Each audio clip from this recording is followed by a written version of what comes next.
The day I became the most hated man in Cedar Hollow Ranch was the same day I became its most powerful. 750. That's what Margaret Hensley and the Homeowners Association fined my whole family for firing up the BBQ in our backyard to celebrate my son's high school graduation. As if that wasn't enough, she slapped me right in the yard when I dared argue it was a family celebration.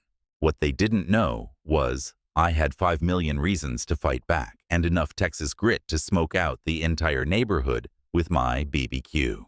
If you're watching this video from your truck, dodging another mind-numbing HOA meeting, drop a comment, letting me know where you're hiding. I guarantee this story will keep you glued to your screen. My name is Travis Boone, and until 3 months ago, I was living the true Texas dream. I spent 20 years building a trucking empire, hauling freight across the Southwest, before selling my company for enough to retire at 45. Now, with my wife, Clara, and our 2 kids, Caleb, 16, and Lily, 16. We're living the good life on a 10-acre ranch in Cedar Hollow, Texas. We moved here for wide-open spaces, good schools, and that free-spirited vibe of the plains. One of our family's greatest joys is firing up the BBQ, the smell of brisket and ribs wafting through the air, bringing us closer after busy days. The realtor sold Cedar Hollow as a paradise of upscale ranches, with rolling hills and a tight-knit community spirit. She only briefly mentioned the Homeowners Association, HOA, saying it had standard rules. Fence heights, barn paint colors, stuff I figured was no big deal. She hesitated before adding, Margaret Hensley, the HOA president, is real passionate about property standards. I brushed off that pause, thinking I'd handled plenty of tough characters in the trucking business. How much trouble could one HOA president cause? I found out I was dead wrong on a bright Saturday morning in June. Caleb had just graduated high school, a major milestone, and the whole family decided to throw a BBQ to celebrate. Me, Clara, Caleb, Lily, and a few neighbors gathered in our backyard. The smoker was pumping, ribs sizzling on the grill, and Caleb, still wearing his graduation cap at a jaunty angle, was grinning ear to ear, talking about his college plans. Lily, in a floral dress, darted around handing out lemonade. Clara stood beside me, smiling wide, holding a platter stacked with buns. The air was thick with joy, the kind that makes you think everything in the world is right. Then a sharp voice sliced through the moment. What do you think you're doing? Margaret Hensley, mid-50s, strode up in designer cowboy boots, clutching a tablet like it was a badge of authority. Her neatly styled blonde hair screamed power. Morning, I said, keeping my tone friendly, despite the trouble I sensed coming. We're throwing a BBQ to celebrate my son's graduation. I offered my hand. Travis Boone, Mesquite Lane. Moved in 2 months ago. She ignored my hand, tapping her tablet hard. Mr. Boone. Open fires and excessive smoke are prohibited under HOA rules. I'm Margaret Hensley, HOA president. She announced her title like it was a royal decree. I'm issuing a $750 fine. Caleb froze, tongs in hand, and Lily stopped in her tracks, eyes wide. Clara, next to me, gripped the bun platter tighter. There's gotta be a mistake, I said, staying calm. The realtor told us BBQs are part of the ranch lifestyle here. This is my son's graduation party. Her eyes narrowed, and before I could react, she swung her hand and slapped me across the face, her ring scraping my cheek with a sting. Don't talk back to me, she snapped. Clara gasped, stepping forward, but I raised a hand to stop her. The rule changed last month. Margaret went on. All residents were notified by email. I touched my cheek, feeling the heat.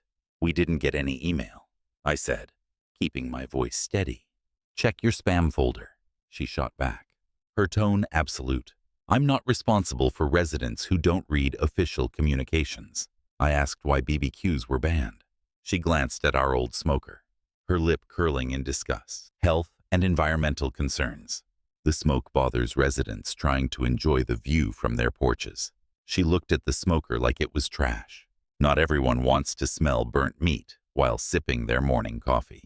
The way she said it, her eyes flicking over Caleb's graduation cap and Lily's simple dress, told me this wasn't just about rules. She was saying, we didn't belong in Cedar Hollow. Lily bowed her head, eyes welling up, and Caleb grabbed her hand, trying to stay strong. That slap and her insults weren't just aimed at me. They targeted the family joy we were building for Caleb. We'll clean up, I said, my voice low, putting my hands on Clara's and the kids' shoulders. Send me the fine details and the new rules. Margaret flashed a triumphant smile, spun on her spotless boots, and walked off like she'd just won a war. As we packed up the smoker, Clara hugged Lily, whispering comfort. Caleb, usually chatty, quietly stowed the gear. Why'd she do that, Dad? Lily asked, her voice breaking. It was just a party. I didn't have an answer gentle enough. Some people care more about rules than people. Kid, I said, pulling them all close. Let's head inside. We'll eat in the kitchen. That night, I checked my email, including spam. Nothing about a BBQ ban. I started digging into the HOA and Margaret Hensley. What I found got my blood boiling.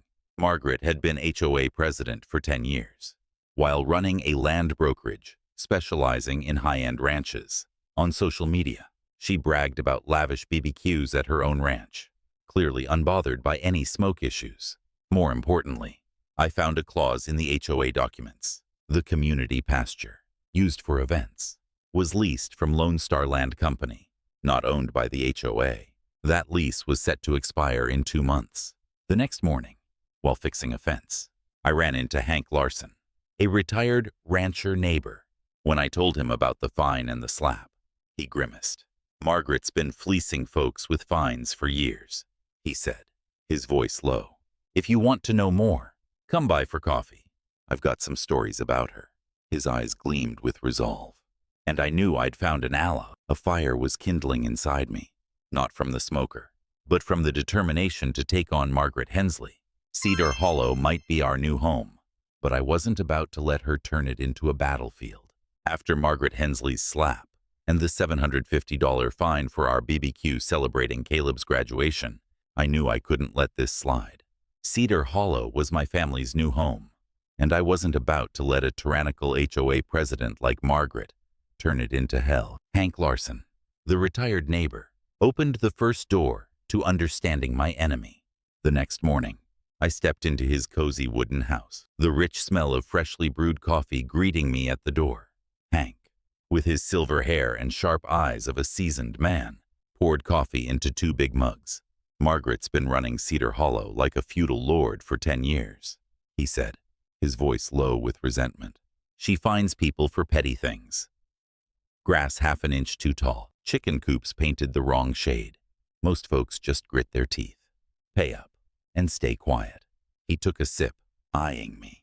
But you, Travis, you don't seem like the type to bow down. I recounted the previous day, the BBQ pit, the slap, and how Margaret looked at my family like we were outsiders. Hank nodded, unsurprised. She targets newcomers, especially those who don't fall in line. But there's something you need to know. He pulled a worn folder from a bookshelf, flipping to a marked page. The community pasture, where they hold fairs and events, doesn't belong to the HOA. It's leased from Lone Star Land Company, and that lease expires in less than 2 months. The news made me sit up straight. What's that mean? What happens when the lease is up? Hank's lips curled into a sly grin. Lone Star could renew the lease, sell the pasture outright to the HOA, or find another buyer. Most folks here think the HOA owns everything, but they don't. And word is, Lone Star's in financial trouble. They might be looking to sell fast. Margaret knows it. A surge of adrenaline hit me. As someone who'd run a trucking company, I was used to spotting opportunities in messy situations, but I needed more intel. Hank suggested I meet Rosa Martinez, a retired county clerk he called Cedar Hollow's living archive. Rosa's been tracking Margaret's every move for years, Hank said. She's got proof. That afternoon, I visited Rosa's small house, its front yard bursting with vibrant roses. Rosa, about 60, had keen eyes and the calm demeanor of someone who'd spent years handling data. After hearing about the slap and the fine, she led me to her study, where a computer brimmed with spreadsheets and documents. I started keeping records on the HOA as a hobby, Rosa explained, opening a data file. But I soon realized Margaret isn't just a prickly president. She's playing a bigger game. Rosa's data was a bombshell. Over 10 years, residents of color or new arrivals received violation notices at 3 times the rate of Margaret's close neighbors. These violations often forced homeowners to sell at a loss, only for the properties to be snapped up by shell companies tied to Margaret's land brokerage. Hensley Properties. She never buys directly, Rosa said, pointing to a chart. She uses outfits like Mesquite Ventures, Hilltop Holdings, all tracing back to her, but buried deep enough to avoid obvious links. Rosa revealed a pattern. Homes hit with relentless fines lost value. Desperate owners sold cheap, and Hensley Properties bought them, gave them a quick facelift, and flipped them for a profit. The pasture is her biggest target, Rosa said. I've heard she's negotiating with Lone Star to buy it, not for the HOA, but for her company. She wants to build luxury vacation homes, cutting off residents' access to the pasture. I was floored. The slap and fine weren't just Margaret's arrogance. They were part of a larger scheme to control Cedar Hollow. Why hasn't anyone fought back? I asked. Rosa sighed. Fear. Margaret's got ties to the city council, and she doesn't hesitate to threaten. One guy, Jorge Ramirez, challenged her and got fined until he had to sell his house. He lives in the next county now. I left Rosa's with my head spinning, but my resolve hardened. That night, I told Clara everything. With her usual calm, she took my hand. Travis, if she thinks she can slap you and insult our kids without paying a price, she's dead wrong. We've got to do something. Caleb and Lily, eavesdropping, piped up. Dad, I want to help, Caleb said, eyes blazing. Lily nodded. She scared me, but I don't want her to win. The next morning, I got to work. I double-checked the HOA documents, confirming Hank's claim. The pasture belonged to Lone Star, and the lease was nearing its end. I scoured Margaret's social media, finding her bragging about lavish BBQs at her own ranch, untouched by any smoke issues. The hypocrisy fueled my anger. I called a real estate contact, Javier Ruiz, to ask about Lone Star. Javier confirmed. They're drowning in debt. They'd likely sell the pasture for around $4,000, and Margaret's scrambling to raise the cash. I knew I had an edge. With the money from selling my trucking company, I could make a more tempting offer, but I needed more allies. Hank arranged a secret meeting at his barn, inviting a few other residents Margaret had bullied. There, I met Elena Torres, a nurse fined for parking violations, despite her car breaking no rules, and James Tran, who got slapped with a fine for non-compliant landscaping right after opposing Margaret at an HOA meeting. Each shared a similar story. Fined for vague rules, threatened if they questioned her. She told me flat out, Elena said, her voice shaky, if I didn't like her rules, I should move somewhere else. James nodded. She's got the city council in her pocket. I heard the mayor's a close friend. These stories didn't scare me. They stoked my determination. Hank proposed setting up a secret messaging group to share info and plan. Rosa volunteered to manage it, ensuring none of us got exposed. We need to move carefully, she said. Margaret's got eyes all over this place. I agreed. This wasn't just a fight over a slap or a fine. It was a battle for Cedar Hollow, for the right to live freely in our own homes. As I left the barn, I looked out at the community pasture, golden sunlight stretching across the grass. Margaret might think she held all the cards, but I'd learned one thing from my years running a company. The strongest player isn't the loudest. It's the one who knows when to strike, and I'd be waiting for my moment. After meeting Hank Larson and Rosa Martinez, I knew I was up against an enemy who wasn't just domineering, but cunning. Margaret Hensley didn't just want to control Cedar Hollow with absurd fines, like the one for our BBQ celebrating Caleb's graduation. She was aiming to seize the community pasture for profit. Armed with Rosa's intel about Margaret's plan to build vacation homes and Lone Star Land's shaky finances, I started crafting a plan. But first, I needed to keep my family's spirits high and strengthen our alliance. That night at the dinner table, I shared what I'd learned with Clara, Caleb, and Lily. Clara, her eyes steady, said, Travis, We're not just fighting for our family. This is for the whole neighborhood. If she wins, no one's safe." Caleb, still fuming over the slap I took, added, "Dad, I want to do something. I don't want her ruining everything." Lily, usually shy, nodded. "I'll help." "Dad, I hate how she made me feel like I don't belong here." Their words filled me with pride. We weren't just a family. We were a team. Rosa, in our secret messaging group, proposed a strategy. Let Margaret expose her own plan. She'll soon announce a special fee to protect the pasture. Rosa wrote, "That's how she'll raise money to buy it. Let her commit publicly. Then we strike." I agreed. Margaret was overconfident, and her arrogance would be her downfall. But I knew we had to move fast.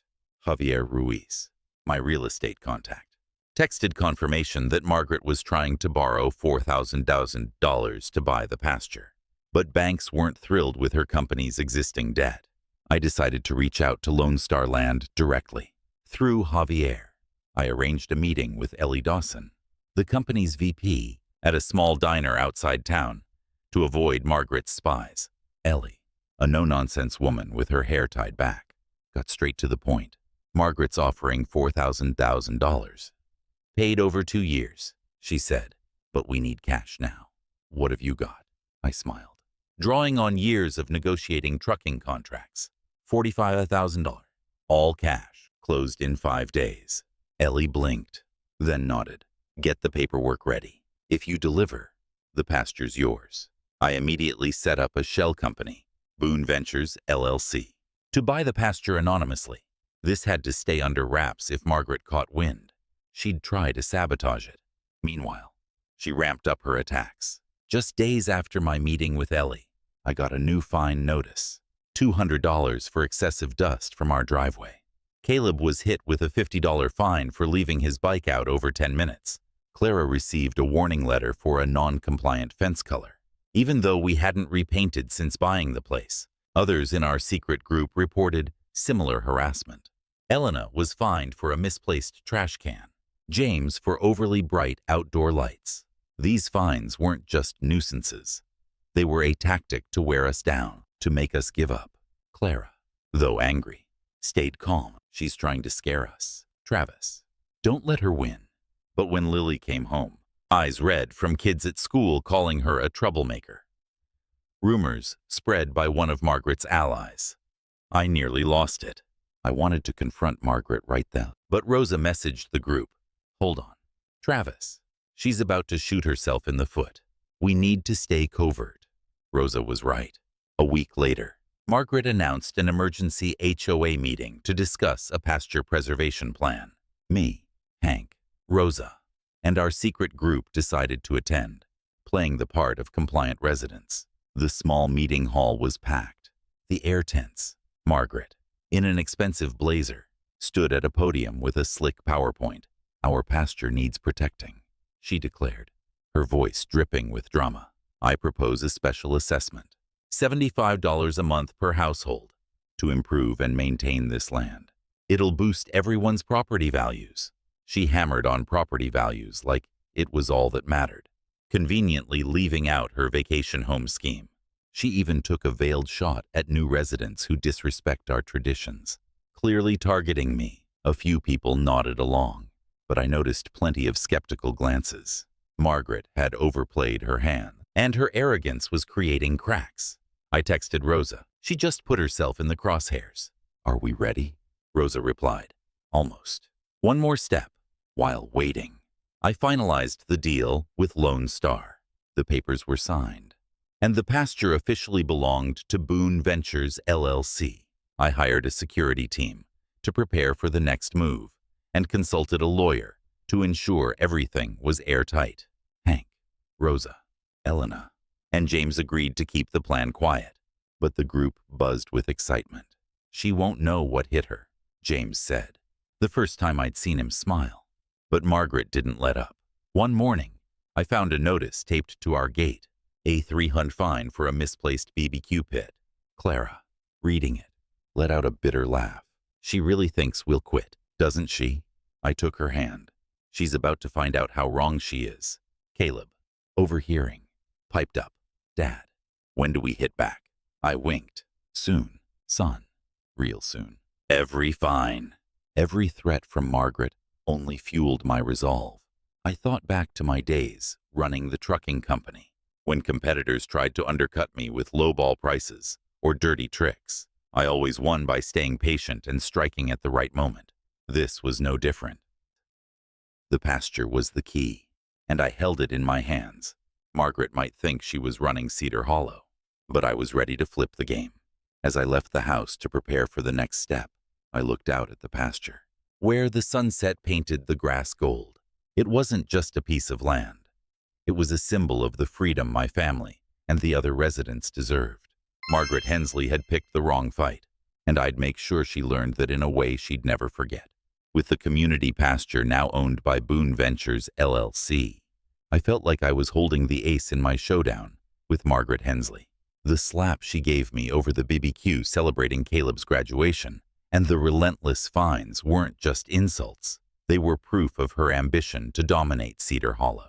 Our secret group, Hank, Rosa, Elena, James, and I was ready to flip the game.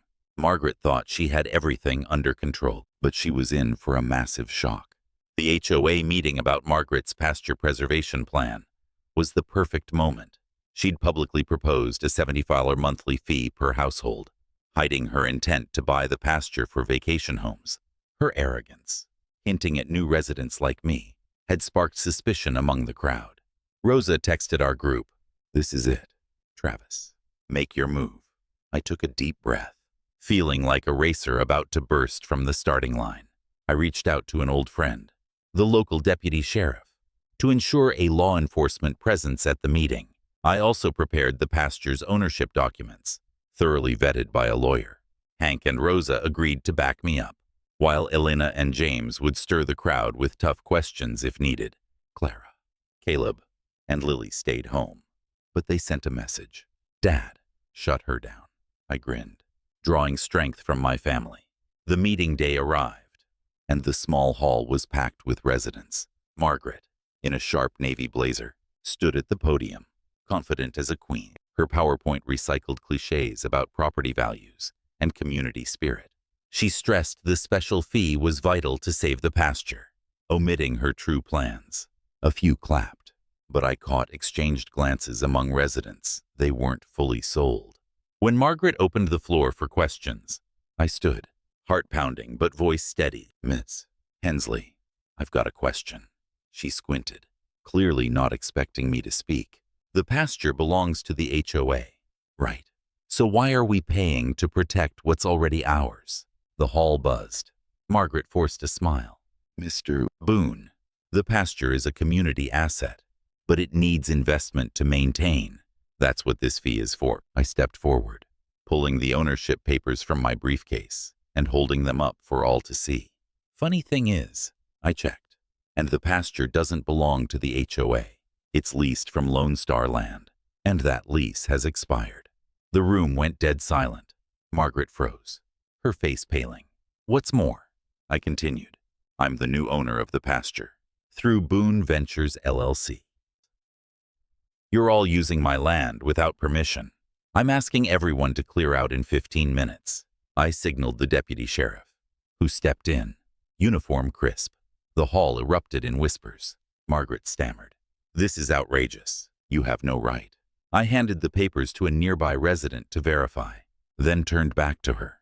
"I have every right, Miss Hensley, and I'm terminating the HOA's access to the pasture effective immediately." The deputy nodded, motioning for the crowd to start leaving. Margaret stood rooted, disbelief etched on her face. Word spread like wildfire. The next day, I held a press conference at the pasture, inviting local media and residents. I announced plans to turn it into a community BBQ pit and sustainable cooking school for kids, named Clara's Field, in honor of my wife's love for BBQ. I also shared soil test results. Due to HOA neglect, the land was degraded, and I'd hired experts to restore it. Residents cheered, many visibly moved. Margaret didn't go quietly.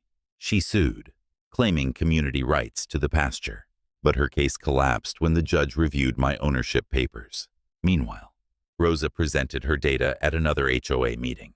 exposing Margaret's pattern of targeting residents of color and newcomers with disproportionate fines. A financial audit was launched, uncovering irregular spending from HOA funds, triggering multiple lawsuits against Margaret. Her brokerage crumbled under financial pressure, and she quietly left Cedar Hollow. I made one final move: free BBQ classes for kids. But children of current HOA leaders were excluded until their parents resigned. Margaret's allies stepped down within days. I transferred Clara's field to a community trust, with reformed HOA rules ensuring fairness and transparency. Caleb and Lily helped organize the first BBQ festival at the pasture, drawing hundreds of residents. As the sun set, Caleb looked at me, grinning. "Dad, this is the best thing we've ever done."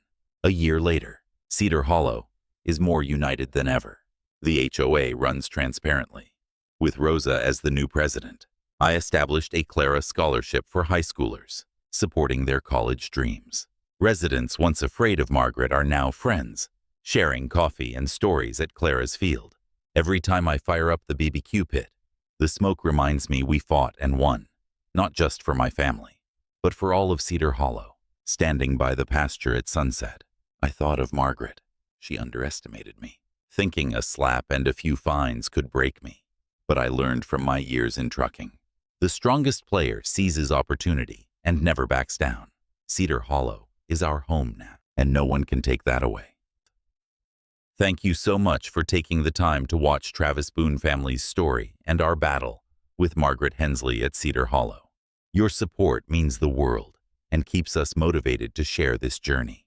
If you enjoyed this video and want to see more stories about standing up to injustice, please hit that like button and subscribe so you don't miss a thing. Plus, I want to hear from you. Have you ever dealt with a tough HOA or an overbearing manager? Got any tips for staying strong under pressure?